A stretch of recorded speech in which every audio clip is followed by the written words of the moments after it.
ঔষধ বিক্রয়ের কমিশন বৃদ্ধি করা সহ ৪ দফা দাবিতে সাতক্ষীরায় মানববন্ধন করেছে বাংলাদেশ কেমিস্ট অ্যান্ড ড্রাগিস্ট সমিতি। বৃহস্পতিবার সাতক্ষীরা খুলনা রোড মোড়ে অনুষ্ঠিত মানববন্ধনে সভাপতিত্ব করেন বাংলাদেশ কেমিস্ট অ্যান্ড ড্রাগিস্ট সমিতি সাতক্ষীরা জেলা শাখার সিনিয়র সহসভাপতি শেখ আমিনুল ইসলাম অসীম।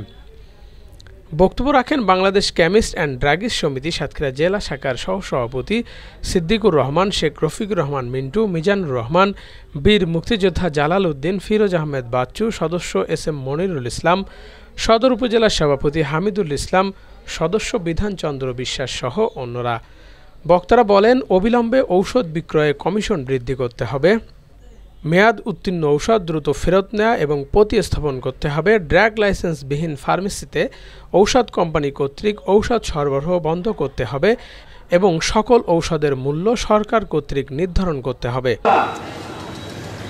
আজকে যে কর্মসূচি সারা বাংলাদেশব্যাপী শুরু হয়েছে, আপনাদের সবাইকে অত্যন্ত সজাগ এবং সদৃষ্টি রাখতে হবে। এই কারণে আমরা আজকের এই সমাজের সর্বশিক্ষিত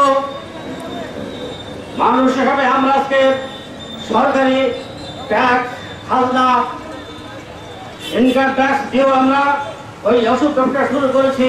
অথচ আজকে আমাদের বাল বাচ্চাদের নিয়ে আমরা কি দুর্ভোগের ভিতরে আছি, সেই শুধু ওষুধ ব্যবসায়ীরাই জানে, অন্য কারো জানার কথা নয়। তাই আমরা কেন্দ্রীয় ঘোষিত ৪ দফা দাবির আদায়ের লক্ষ্যে আজকে আমরা রাজপথে মানববন্ধন শুরু করেছি।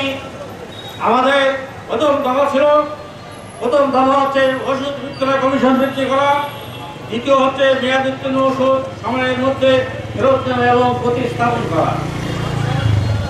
সাথে সাথে ড্রাগ লাইসেন্সবিহীন ফার্মেসিতে ওষুধ কোম্পানি কর্তৃক ওষুধ সরবরাহ বন্ধ করতে হবে। সকল মানুষের ওষুধের মূল্য সরকার নির্ধারণ করা হবে। তাই আপনাদের কাছে আমি বিনয়ের সাথে আবেদন করছি, আমরা যারা আজকে ওষুধ ব্যবসায়ী রাজপথে নামতে বাধ্য হয়েছি, আমাদের অত্যন্ত সতর্ক দৃষ্টি রাখতে হবে। আমার পাশের দোকান যার লাইসেন্স নাই, কোনো অবস্থায় আমরা এই ওষুধ দোকান পরিচালনা করতে দেব না।